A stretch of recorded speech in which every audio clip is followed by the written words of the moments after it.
Et c'est avec une bien triste nouvelle, hélas, que nous ouvrons cette émission ce soir, la mort d'un journaliste français, le deuxième depuis le début du conflit en Ukraine. Il s'appelait Arman Soldin, il travaillait pour l'AFP, il avait 32 ans et on va essayer de savoir et de comprendre avec nos invités ce soir en route comment ce drame a pu se produire.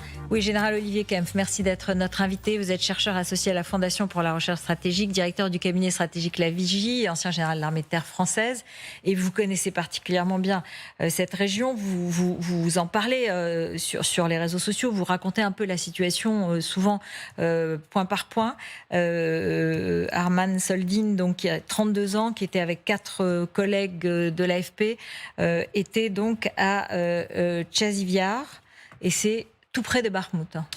Alors c'est d'abord un mot pour présenter nos condoléances à la famille, à ses collègues, parce que c'est quand même un drame.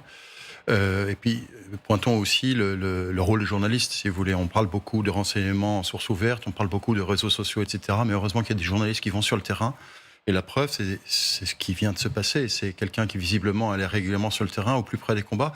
Tchaziviar, visiblement, à ce qu'on nous a dit, c'est à 10 km de Bakhmout. C'est probablement le point un peu logistique arrière, justement, du front ukrainien de Bakhmout, où les Ukrainiens probablement organisent leur logistique, leur renfort humain, parce que bien évidemment, vous avez des unités qui vont et qui reviennent de Bakhmout sur la base arrière, et le point finalement de fractionnement, c'est Tchaziviar.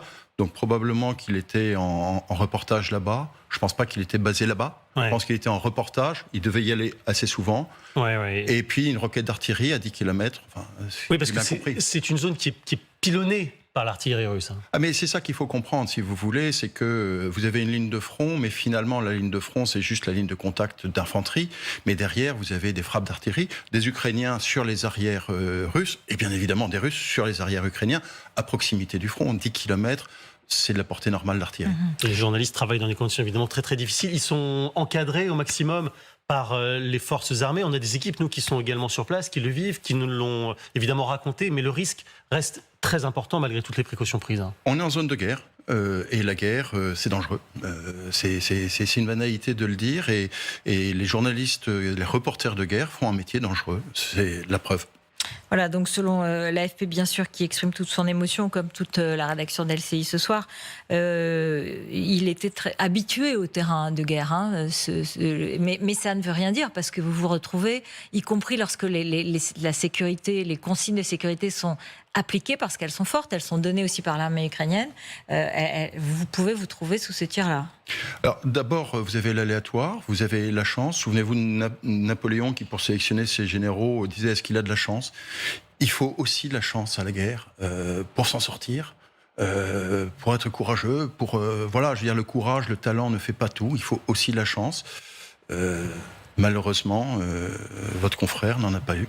Et il y a évidemment une émotion très très forte dans l'ensemble de la profession, à l'AFP, mais dans l'ensemble des médias qui travaillent sur ce sujet de l'Ukraine et qui savent dans quelles conditions très très difficiles les journalistes travaillent, vous l'avez dit, c'est vrai, pour donner des informations, les remontées terrain et tenter au maximum d'éviter de subir la propagande d'un camp et de l'autre. Et c'est ce que faisait Arman Soldin depuis le début, parce qu'il était mobilisé sur ce conflit dès l'invasion russe le 24 février de l'année dernière. On va évidemment continuer tout au long de cette soirée de vous donner des informations au fur et à mesure qu'elles nous viennent sur cet événement